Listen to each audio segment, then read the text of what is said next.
let's get her rolling here. Ladies and gentlemen, welcome back to episode number 14 of A Puncher's Chance. Clearly, we're in a different scenery here, and a very special episode. Quinn, how are we feeling before we jump into it? I'm feeling pretty good, man. I like the new scenery. I like where we're at right now. We're with a special guest, man, a guy that we both know really well, and we love this guy. Yeah, a special guest today. He wanted me to give an intro that wasn't the best intro, so I'm not going to do that to him. But he did want the intro. He wanted it, but an Alcorn State graduate, went to a few different schools, if I'm not mistaken. We'll get into that. I'm excited for that. Yeah. Now runs a business. We're in his office right now, in the office of WheelhouseTraining owner Brandon Vega. Thank you guys. Thank you. And special guest Waverly, the new dog. Waverly. Yep, this is my little baby. Vega, thank you for doing this, and great to see you. How are you feeling? Good, man. Thank you guys for having me. It's awesome to be back with you guys. It's been a minute, so. Yeah, man. We've been with each other in multiple in various occasions, but also different places, right? Like in different capacities, right? You were with him from a player, and you were with me from not only the player development side, but just as a coach and a friend. So for sure, it's been pretty cool. Yeah. So before, just to start it off, if you want to go through a brief description of like your upbringing, playing baseball, how you got here, and how we're here today. That's a long story, but try and condense it. Give us a long-winded brief summary. So all right. So do my best to keep it the long-winded, short story version of it. So, grew up in New Jersey, played baseball in New Jersey. Been playing baseball since all I can remember. My dad brought me up as a baseball player, brought me to a field, and I was like, I really want to play. And then my grandmother, before she passed away, was just would toss me the ball, and I'd be just hitting with her every single day in front of my house. So that was pretty cool. And then moved to Jackson, and I played at Jackson Liberty High School, where we started our first varsity program over there. And that was fun. A fun 3 years and over there at varsity. And then my college career happened, and that's where things kind of went south, I guess, for the lack of a better word. But I started my college career at Jackson State University. Played fall there, got redshirted, and didn't really like the whole, culture, whatever it was there. But I ended up transferring to Seminole State College of Florida. Got cut there as well. So long story short, and then ended up at OCC for a semester, and then ended up at Alcorn State, where, as a funny story, the coach had offered me a full ride in the airport. So that was pretty cool. So I ended up there my last 2 years, graduated, was in a pretty dark place after that, didn't want anything to do with sports. And my sister had been playing basketball as her senior year when I was at Alcorn still. Or no, when I had graduated, sorry. And from Alcorn, and I had this little inkling or something in me that was like, yo, you should probably coach baseball. And this was done out at Jackson Memorial. So she was a senior there, and I knew the head coach. I started just doing some like practice play stuff for her, just kind of volunteering.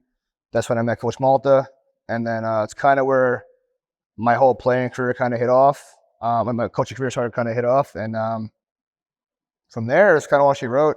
It was like 2016 where then I met your brother. Yeah. And then was coaching, was offered the JV job, and then I met you, started training Ty that winter, I believe it was. Yeah. In this freezing batting cage. It was like 30 degrees. Oh. It was absolutely just insanely cold, but it was awesome. And then we kind of hit it off from there. And then I met Quinn. Mm-hmm. And that was shortly after in that summer, met Quinn and Jared with the Marlins, and we had a great time.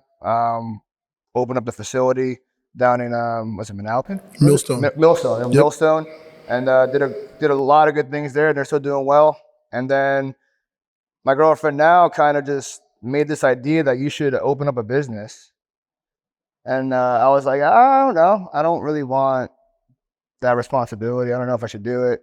And then I kind of kind of like the same way I started coaching was like, you should do this. This is kind of what you want to do. And I grew up, I guess, like, just kind of backtrack. I grew up and I was like, I want to coach. Like, I want to do something with that. And it like kind of goes full circle now that I have a business. Like the other day I was in my closet looking at old stuff. And my senior year, I made a business plan that had a baseball facility. It was a baseball facility. It's like how to do everything and what you need financially and all that. And it just so happens that I'm here in a facility now. And that's kind of how it went full circle. But yeah, so I'm kind of here now, and it's crazy how things just kind of went full circle, and now we're here.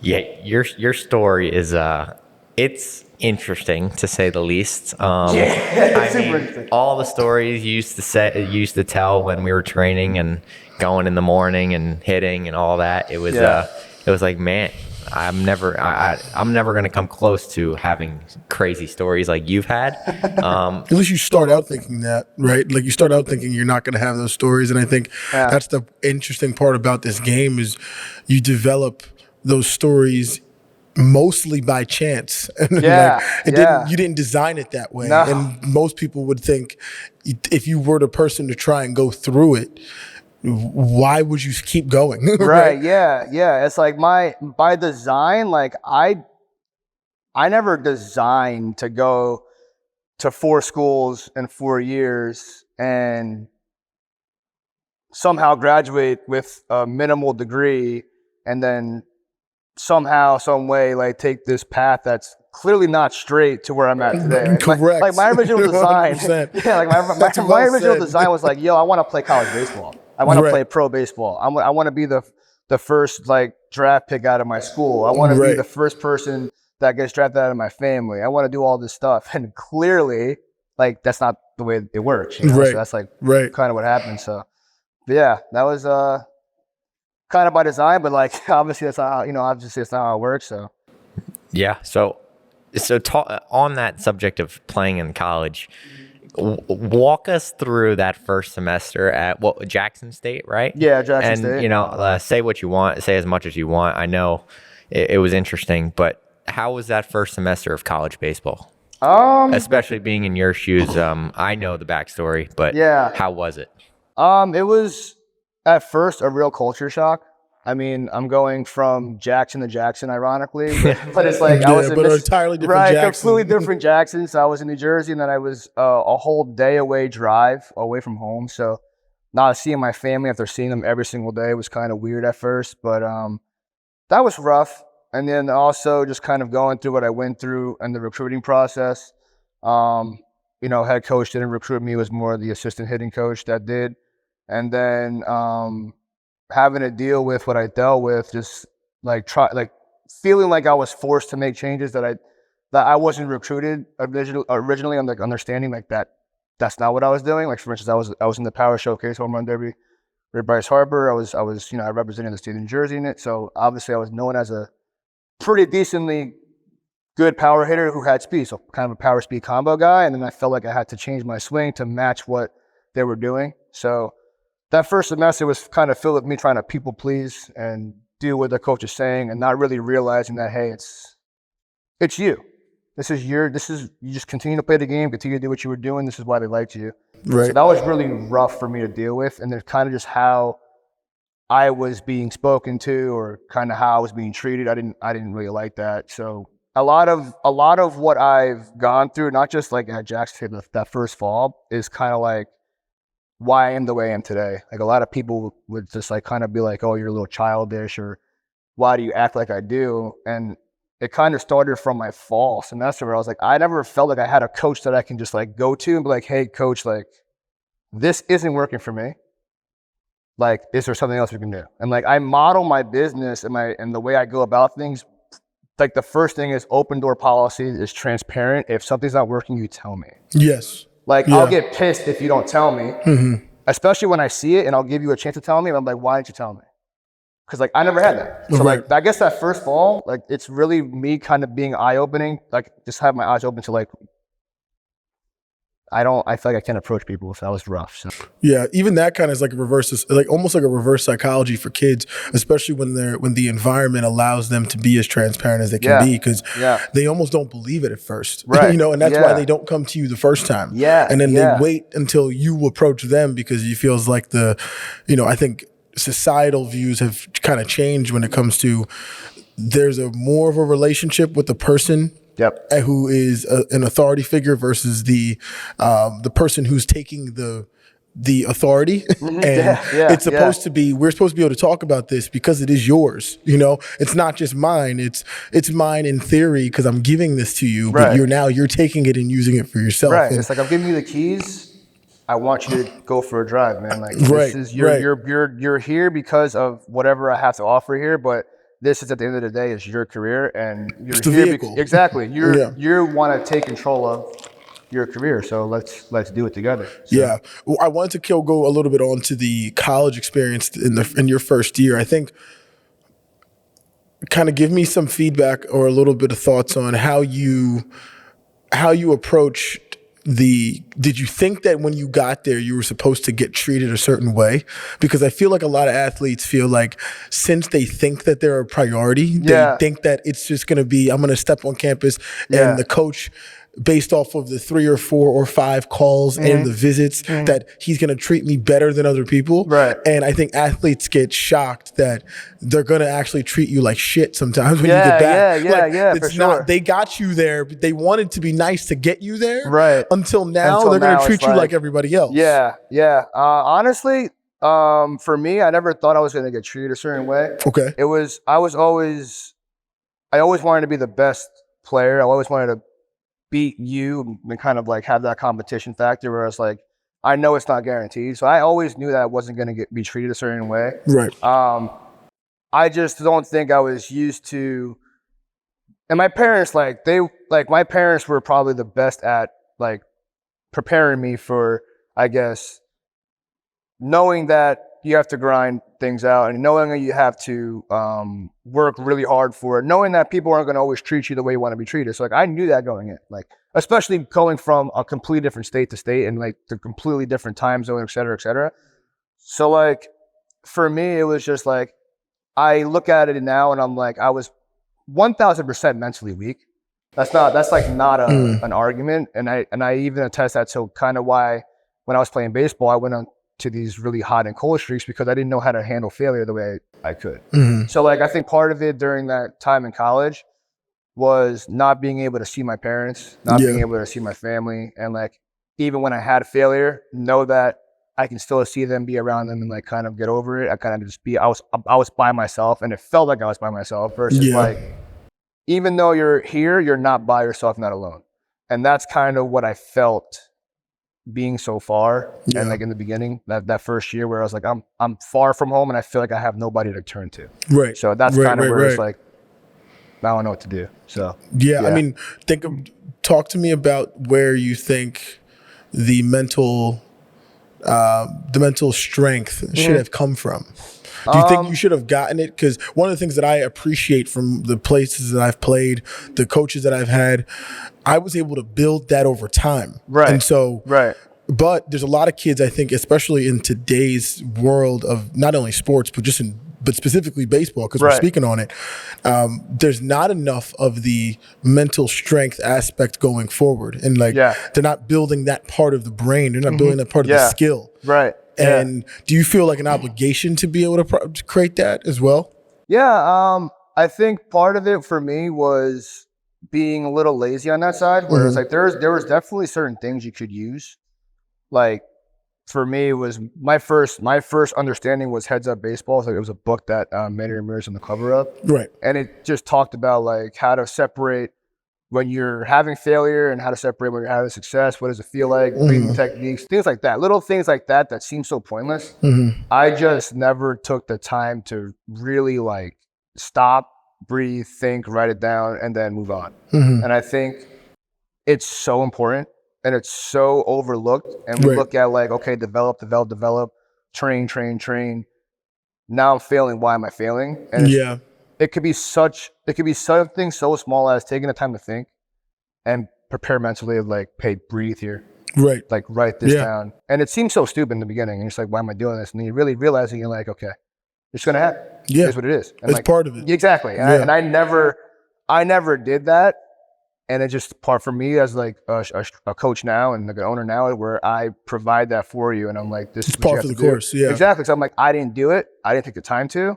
And if I did, who knows how I could have stopped the cold spell, or how I could have picked myself back up after struggling so many times mentally. So, but yeah. Right. So, do you, looking at the kids you train or looking on an outside perspective at high school athletes nowadays, do you think they're challenging each other enough, or the coaches are challenging the kids enough to be able to battle those mental struggles and overcome that? Because when we were training I was waking up at 4:30 with you, going to lift with Ryan and all those guys. Yeah. That was some of the most challenging things I've ever done. Like those Wednesday mornings are still ingrained in my head. Right. Yeah. I'll never forget them. Yeah. But all of that, waking up every day at that time and training, felt like a challenge, and everything else felt easier on the baseball side. So do you think the athletes nowadays are not challenging each other enough? Yes and no. I mean, it depends on the environment that you're in.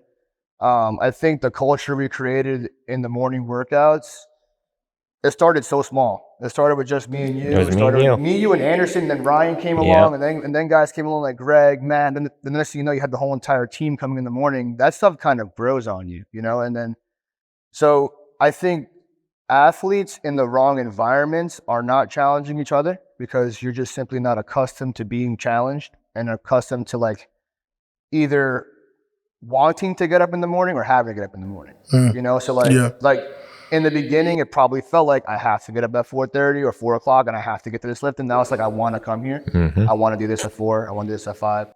And when you have that environment, that change that I have to want to, it makes it so much easier. So like, yes, athletes are challenging each other, because we were a part of an environment and a culture that like, if you didn't get your shit together, like somebody was going to choke you out, or somebody was going to call you out on it. Somebody was going to simply like make fun of you for it.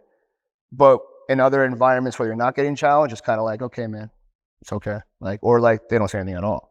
So, I don't know. I feel like for me, when it first started for me was listening to Eric Thomas.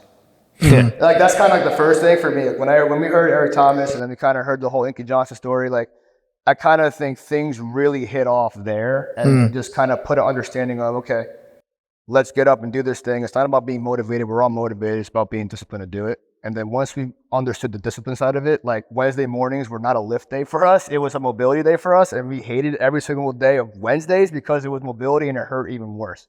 So it was like, but being disciplined to do it and knowing that it was a good thing for us, it just made things easier throughout the whole entire week. It made our weekends easier. It made whatever we were going through outside of that, it made it seem like a cakewalk, because we knew like during that morning, we got all that out the way. And then now we can handle whatever we have to handle and then go back to it in the morning. So just having that routine, I mean, it's all part of the environment. That's what I think, honestly.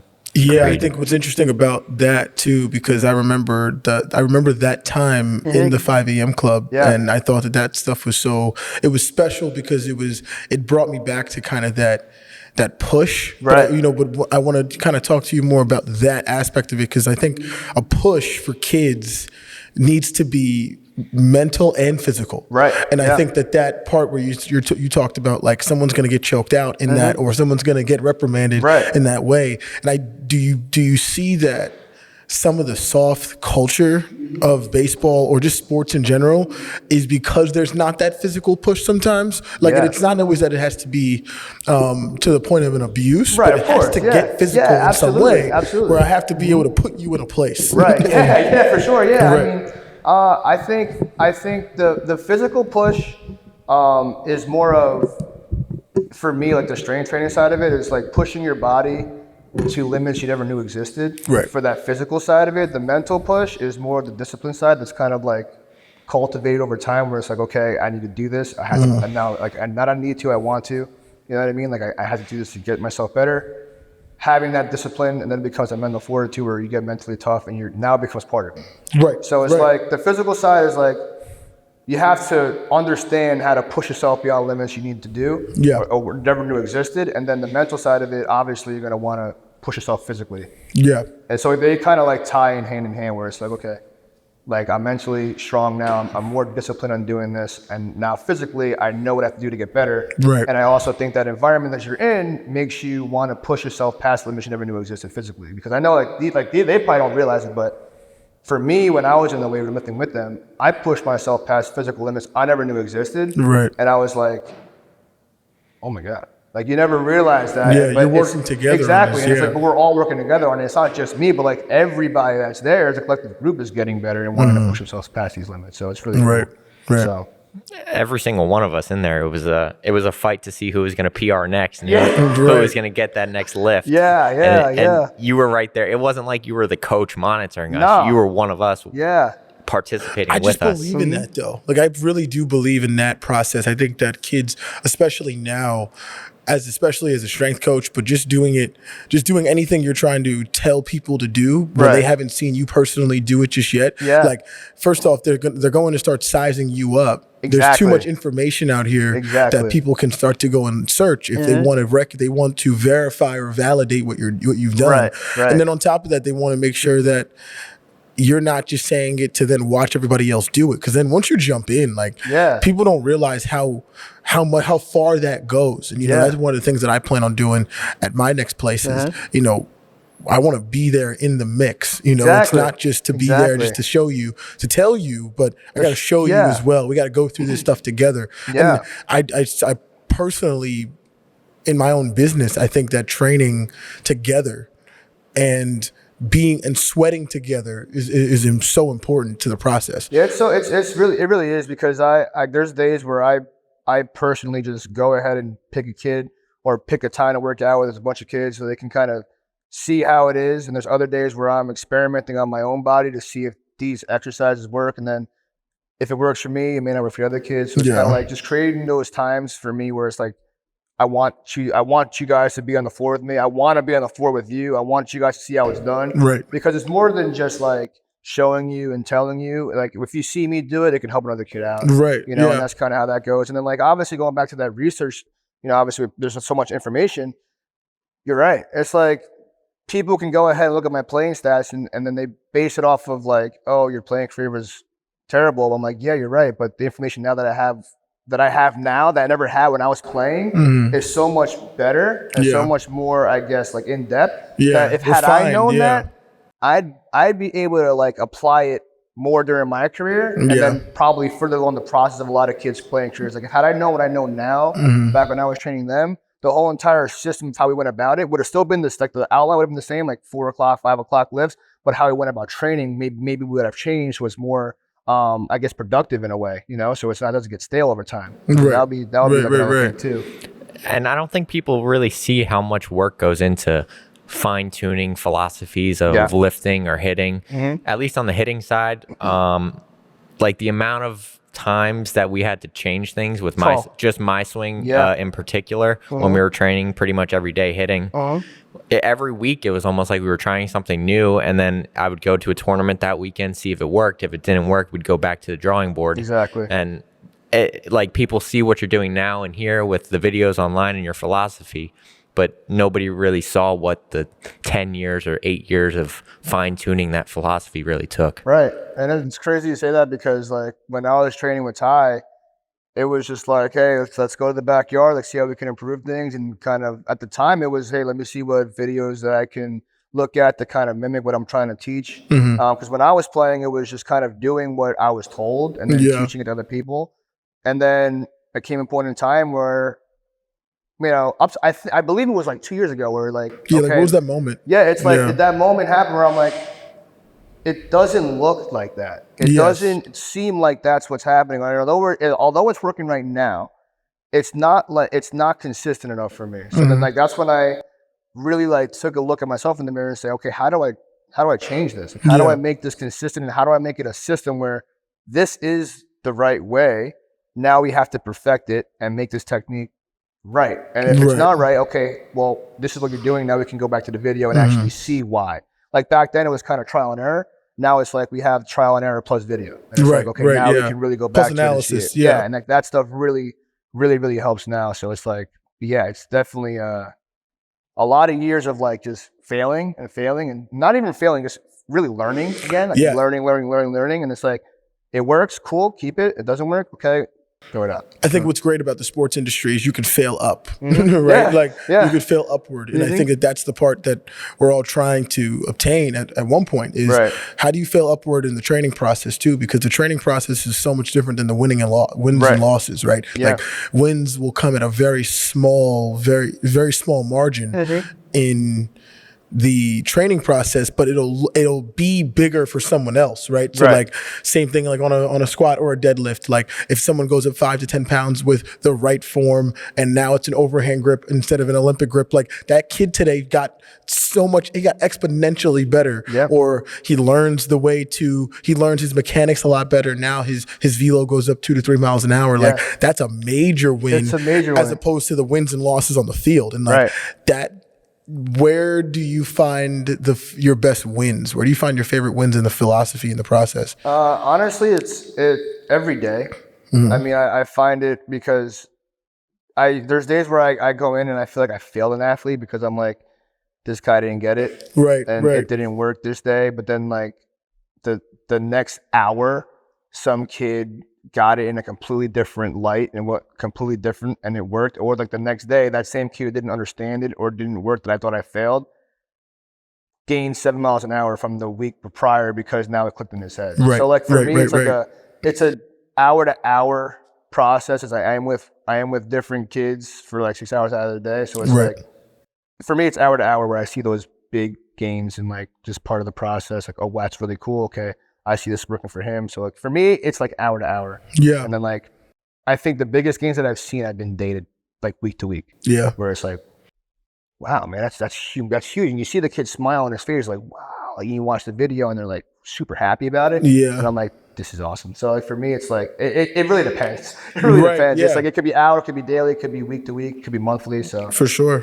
For sure. And how do you deal with the fluctuation, so to speak, of like 1 hour the kid could totally not get it, and then the next kid that comes in is doing great? Because it's almost like, well, this kid's doing great, but my last client wasn't. And each kid, I'm sure you build a connection with them. And it probably hurts to see that kid not succeeding, but then you get that feel good the next hour. So how do you deal with that imbalance almost? For me, it's like I have to really stay level-headed because I can't let, like, deep down inside, I'm like, dude, I just want to like go in the office and like mother F myself for like failing that kid, but it's not a failure, you know? It's all part of the process. Development's not linear. So it's not going to always be up, up, up, up, up. It's always going to go up, down, up, down, up, down. It's kind of how it goes. We want to kind of stop how far down it goes, but it's never linear. So for me, it's understanding that you didn't fail the kid. It's part of the process. And this kid, okay, you got it. Great, wonderful. You'd be happy for him. But you also, like the kid that's failing, they now understand that it's just part of the process.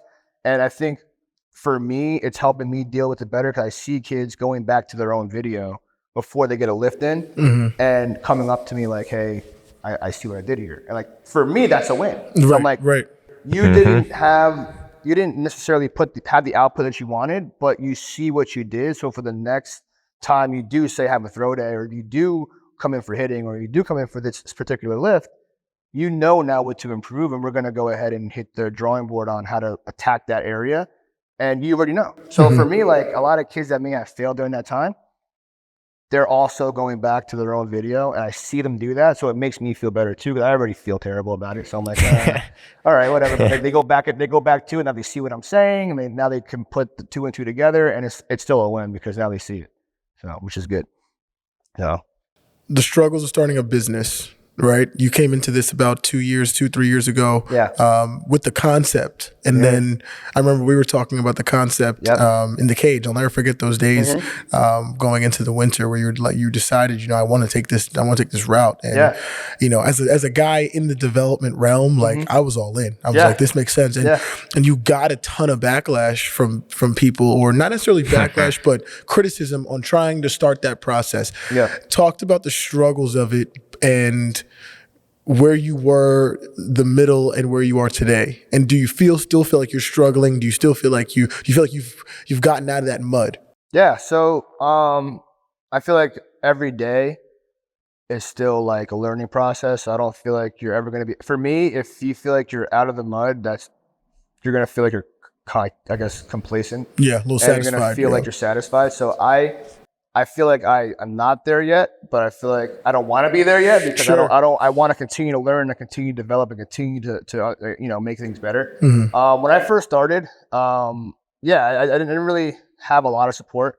I actually lost a lot of clients when I first started. So when I opened the doors, and obviously with the grand opening, I had a ton of support from friends and family and things like that. But a lot of players left.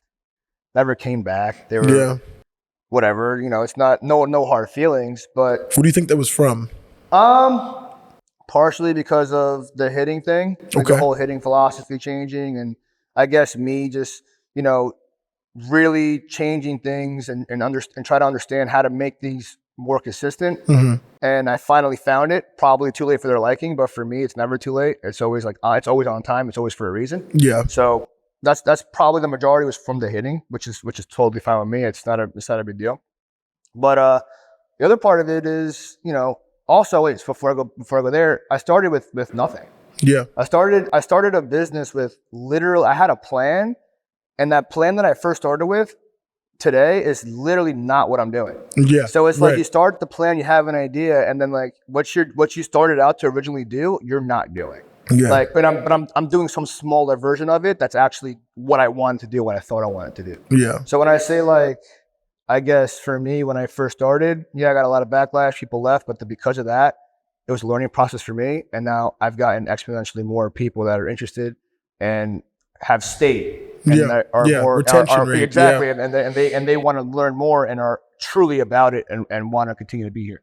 So as I continue to, I guess, move further along into the process now, deeper into year 2, I look back at things when I first started even here, when I first opened up, and I was like, dude, what are you doing? Right. And it's like the way I was, and it's not even like the way we're doing workouts. It's more of just like how things looked in here. It's like, wow, you've learned how to create more space with such a little space. Yeah. Oh, wow, you've learned how to manage your time better with. We talked about that before when I got in here. Exactly. I was like, to do more with less. Yes. And my original plan was to do more with less, but I didn't know how to do more with less because I had no experience with doing more with less. Right. So now that you have more people, now you know how to manage your time better. Now you know how to do things a little bit differently, program a little bit differently. And, this is a consistent learning process. And that's why I say, moving forward, now that I'm in it and I have more experience and I'm kind of just continuing to learn the ins and outs of business, because I was never a business major. I never knew how business worked. I asked a couple people some questions here and there, but the only real learning experience is going through it yourself. Yeah. So for me, it's been awesome. I from where I started to where I am now and to where the whole facility is now.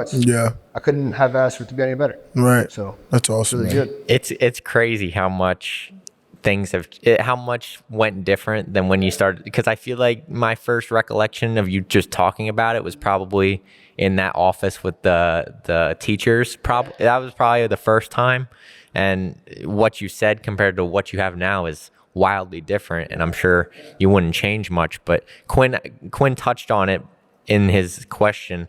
Talk about the polarization of hitting today and your philosophy compared to maybe some other philosophies, and the heat you get compared to the heat other people get, and just that whole dynamic is pretty crazy. It's for me, it's funny. It's crazy because the philosophy that I follow now with Teacher Man and everything, I used to think it was wrong. I used to be that guy that's I used to be them. Yeah. But not post and bash. I used to think to myself, no, there's no shot. I don't care what this guy says. There's no way. I used to be that guy. I'm this is not right. But then when I look back at it, my don't judge a book by its cover moment was seeing a video, and then his name kept popping up, and I keep watching him, and I see the video, and I'm I see it. Yeah. I see what he's saying. It's right. I see it. And then my next thing was when my hitters would crush average pitching, but then in a tournament, we would be crushing average pitching, but then we see a pretty decent arm, we get absolutely destroyed. We look overmatched. I I don't see why is it not playing out? When I watch my hitters on video, their swings look slower versus other guys' swings look quicker, and those guys are getting more looks. Those guys are hitting high-level pitching. My guys can't hit a pitching machine, but their guys can. Why is that happening? So I put 2 and 2 together. I brought the course, and within 4 modules, I felt like the biggest moron. I was like, dude, this is crazy. Like this is how it's supposed to be. And people that comment or whatever, I know I will never go out and bash somebody, but if you're gonna go ahead and comment on my stuff and comment hate and comment whatever, then I'll have fun with you. I don't call I'm not going back. I mean, like you can come in, go ahead, but understand that now you're putting yourself in a line of fire, and I don't mind going back and forth. Here's the comeback, here's the comeback there. I don't mind that. For me, it's comical. But like for me nowadays, like I'm noticing that I don't even have the time to post a video now, where I'm like, whatever you guys say, it's great and all, but you can't deny the video. You can't deny the evidence. And you can't deny putting your video side by side with a pro and seeing why your video matches them and why it doesn't match. And it just so happens that ironically, when their videos match, those are the guys that are actually hitting, experiencing success, and are doing what they're doing because of the match. And now they understand it, they trust it, they have bought into it, and now they believe in it. And now all they can do is hit. So, I mean, the polarization of the hitting thing for me, it was kind of just for me, like the consistent learning, like check your ego at the door. I had to do it because I came to that acceptance that had I been doing what I'm doing previously, the hitting development here would not be where it is today. And kids would not be having the success stories that they had. And I mean, there are stories there were stories for days. Like for instance, the one kid, Julian, that I had when I first started doing the whole HLP thing, we scrapped our whole entire off season's work in February of that year. The kid had not played high school baseball his whole entire life. It was his senior year. He's preparing to play high school baseball. We scrapped everything we were doing, and within 4 weeks, he started to understand it. And then his whole year, he had 23 doubles, hitting 400. That was the first success story. And we have guys like Charlie, who had his 2 years of greatness at Memorial once he started doing what we were doing. Like the last was of the world. Then we had one just session that's kind of talking about what we were doing. It's the success stories of guys doing or just kind of understanding what it is has been astronomical. And it's like you can't deny it. So it is what it is. And even with any type of philosophy that's either unique or outside of the norm, no matter what you're doing in this game, I think the correlation is still doing it at a consistent and disciplined level. Right. So and it's not even a philosophy like with hitting. It's just a pattern. It's not even philosophy. It's not a hitting philosophy because like it's a pattern of what all the greats before us have done. It's why do they all have the similar technique? Why do they all look the same at some point in time within their swing? So it's a pattern. It's just like it's like if you see the pattern of it, then you understand why it's working. And so that's why it's not for me. It's not a philosophy. Like an approach is a philosophy. So when you're going into like your hitting approach, okay, what do you want to do here? What's your plan of attack here? That's more of a philosophy for me. But when it comes to the swing, it's like it's a technique that it's been shown. It's been shown, and that's not just like new guys. So it's all guys past us. It's all guys before us. So for us, like the philosophy is a very simple approach. It's just like be ready really early. And for me, a lot of my guys, it's just like try to get beat, try to hit balls up, line drive top, line drive top. But the technique always stays the same. And if you stay true to the technique, you're gonna experience success. And that's kind of how, like, I guess the philosophy kind of ties into each other because the technique is one thing. How do you go about the approach is the other. And when you kind of perfect the technique and trust it, then your approach will be much better. And the philosophy is going to kind of be what it is. So I like it. So do you think there's one way? I don't know how to put this. There's one way to hit a baseball that is you can replicate with each of your, I guess, clients, because me and Quinn were talking about it a few weeks ago, probably, about how it's going to be different from person to person, but you can kind of emulate the same ideas with everybody, but then you have to fine tune it depending on who you have. So you say there's one ideal way to hit a baseball and then you fine tune from there? So there's different styles. everybody has a different style, right? There's one way to barrel up high level pitching consistently. And if you watch the best players of all time and you watch why they are where they are, you're going to see the same similarities. They all have different styles. Judge, Ohtani, Trout, examples like Pujols, Cabrera, Barry Bonds, Manny Ramirez. All those guys had different styles. But when you really put them side by side, you see the same similarities. So there's one way to hit the baseball consistently and barrel it consistently versus high level pitching for a long time. Everybody goes about it a different way. There's different styles within your like the way you hit. Right. So like, yeah, that's a little bit different for me. Like there's one like technique that works. The way you go about it is different. Is that, I guess, a bad like answers your question? For sure. So, like, and I think that's like a lot of the arguments that like people post on a lot of my stuff and other people's who kind of teach the same way. They think that we're teaching that it's one way to hit. No, it's not. We're building the technique within your style, within the way you hit, so you understand how to be quicker, how to be shorter, how to wait longer. Because a lot of the things that coaches say to nowadays is let the ball travel, let the ball get deep, the ball travel, let the ball get deep. And for me, when I first started, it was go get the ball in the front, don't let it travel, go get the ball in the front, don't let it travel. And what I started to realize is, as much as I hated the word let it travel, I didn't understand why I hated it. Because I could never let it travel because I always wanted, when I did try to let it travel, I would slice the ball. Yeah. And I would try to push the barrel to it. When I understand now why I can let it get deep is because of quickness, and I can be shorter and quicker and read the ball longer. Now I am the complete opposite. I'm like, yeah, let it travel, man. Yeah. Be ready earlier, let that ball get as deep as you can and be quick. Right. I think that's the part about not only this game, but I think maybe where some of the criticism that I don't like about this game is that what you learn with today's information may not be tomorrow's information, right? So like, you can adapt along the way, even not only in your own philosophy or your own techniques, but today you may think something that you may not think tomorrow. Right. And it can change along the way. Do you think that we need more of that grace, I guess, I mean, in sports? There's a good quote that I always see, and it's adapt or die. Yeah.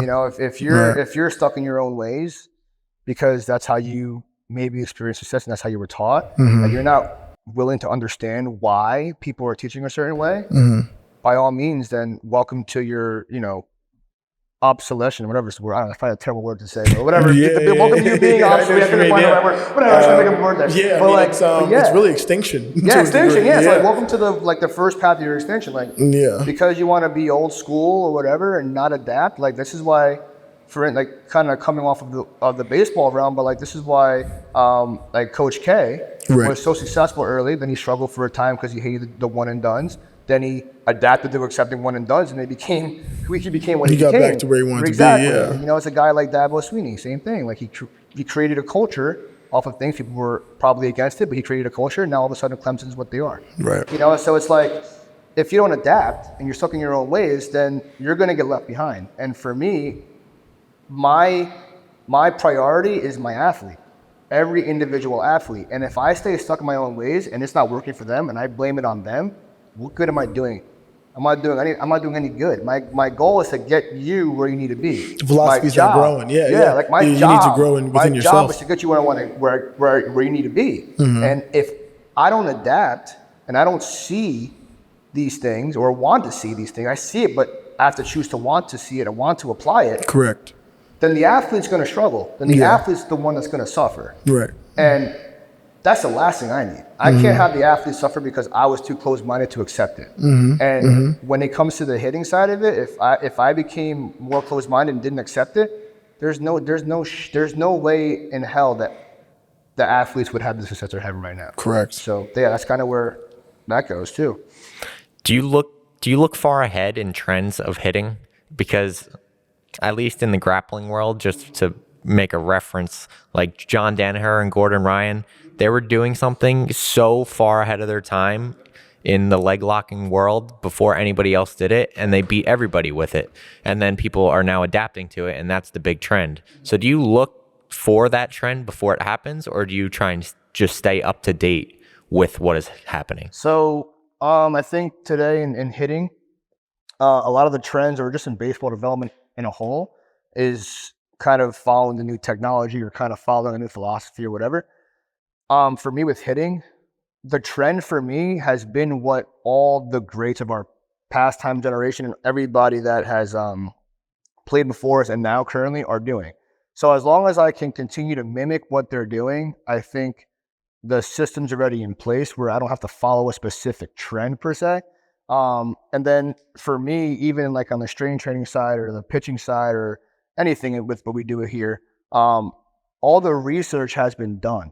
So like I'm reading every single day on certain things. I'm trying to just sharpen my toolbox every single day. So the system becomes more crisp. So I don't think it'll become a trend just because like this has been something that's been happening for years now, right? Yeah. It's like, I think for me, the trend began in 2008, I want to say, with Driveline.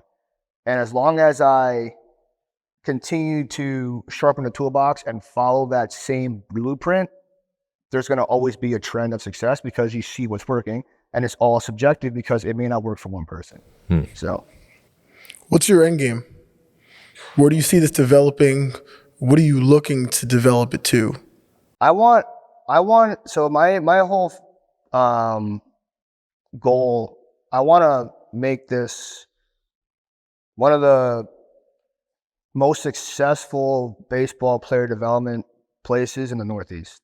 I think that there's so many good places for baseball in a state like Florida, Texas, all the southern states where they have, warmer weather, but they also have quality facilities. They have some really, really, really good places all over the state. Right. I think that I want to be that same person. And you're talking strictly from development? From development, yeah. Okay. And I want that to be kind of the same thing here for the Northeast. And I want to just kind of be an extension of like Jersey, New York, Pennsylvania, Mass, anywhere, like kind of franchise it to where we can get there.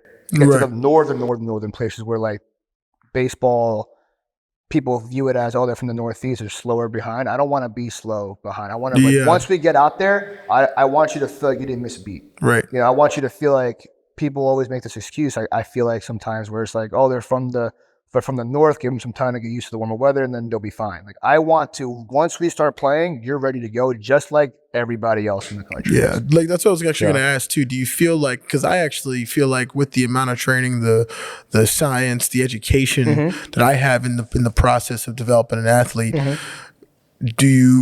do you feel like the excuses are starting to dwindle a little bit with the process? Because I feel like that was exactly the excuses when we were growing up, was because we didn't have as many high-level facilities. We had high-level coaches that I think didn't have the high-level facility that they needed yet. And the game didn't develop to where it is now, like where we were discussing. I was one of the first people to ever do Driveline in my own facility. I remember actually getting kicked out of my facility doing Driveline in 2012.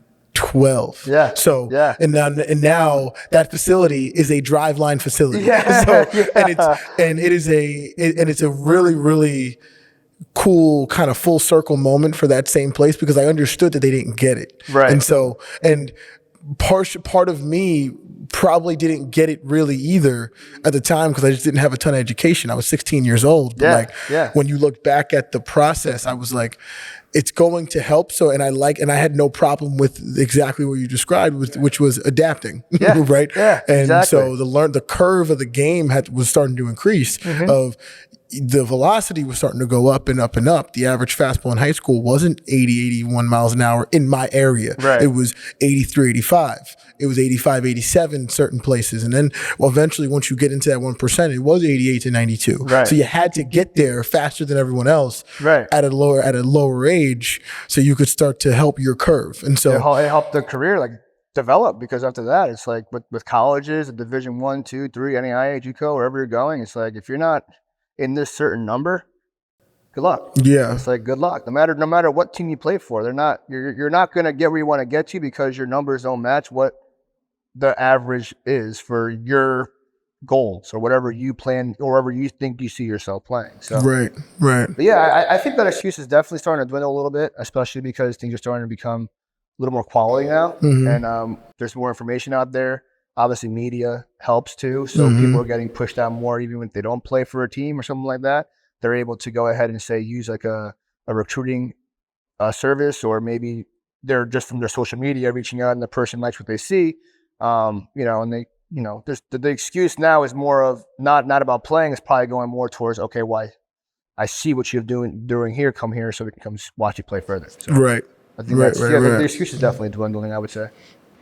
And backtracking a little bit just to your end game, hypothetically, this place becomes what you want it to become. It's thriving. It's doing well. Would you see yourself expanding facilities within the Northeast and having multiple locations, or do you want to be the one guy that the kids come to, or would you be willing to hand it off? In order for this to expand and be what I may think I want it to be, I'm going to have to expand the team. There's no way that I'm going to want people to just come to me. For me, that's selfish anyway. One of the things I always tell people when they come in here is that I want you to be an extension of me. So I want you to feel free to cue a guy if you think their technique is off here, whether it's pitching, whether it's strength training, hitting, feel free to cue a guy. Feel free to ask a question, answer a question. Don't just think you have to come to me. I want you all to be an extension of myself and eventually be able to do it for yourself without meaning you don't want to have my eyes on you all the time. Because when you're obviously in between the lines, in the box, on the mound, whatever you're doing, I'm not going to be there. So like I want people to become an extension to me, and I want to eventually be able to have a process where I hire people and they become an even bigger extension to me, and maybe an intern that's from out of the state. Maybe they come in and they're hopefully they're from the Northeast somewhere, and then it can be a lead strength coach over where they are and make it kind of an expansion there, and then I guess talk facilities down the road when things work out. But yeah, I want a team. In order for anything to get bigger, you need to have a team of people you trust. Yes, sir. And if you don't have that, and you just want people to come to you, everything goes through you, people aren't going to want to work for you. They're not going to want to work for you. They see like you're just kind of trying to suck it in all for yourself, and that's the last thing they want to do. Yeah. So, do you always think it's going to end up being baseball on your side? I mean, I know that obviously you can always do the baseball from being in the trenches, from the mound work to the cage work to the outfield work, but you're also CSCS. Yeah. So do you see yourself working with other athletes outside of it, even inside of the Wheelhouse Training brand, or do you see that expanding into two kind of separate realms? So I actually have a couple basketball players too. Okay, cool. So the strength training side itself, like this is a private baseball training facility, Right. and it's only a private baseball training facility in terms of the like tools for baseball when it comes to pitching, hitting, etc. Right. But the strength training side, we do for anybody. So play football. I was actually a kid that came in from an assessment yesterday that plays two sports. He's a football player and a baseball player. I have a basketball guy. And there's a wrestler as well. So there's guys that play multiple sports, and the strength training side is very subjective to that sport specifically. Right. The sports specific tasks are more for baseball here, but when it comes to strength training and everything else like that, Right. it'll be more towards any sport. But I think down the road, if I had to say like maybe hired a coach that does basketball stuff or whatever, that probably be more means for a bigger facility and say, hey, if you want to work on your basketball stuff here or this sport here, we can do that too. So that's kind of like a really, really big picture thing. But I do want to keep that kind of family vibe, close-knit group, do more with less kind of feeling. Yeah. So the smaller it can be, the better it's going to be, and kind of just really master what we're good at here. Yeah. And then kind of hand you off to people we trust in their field when it comes to the sports-specific side of it. So.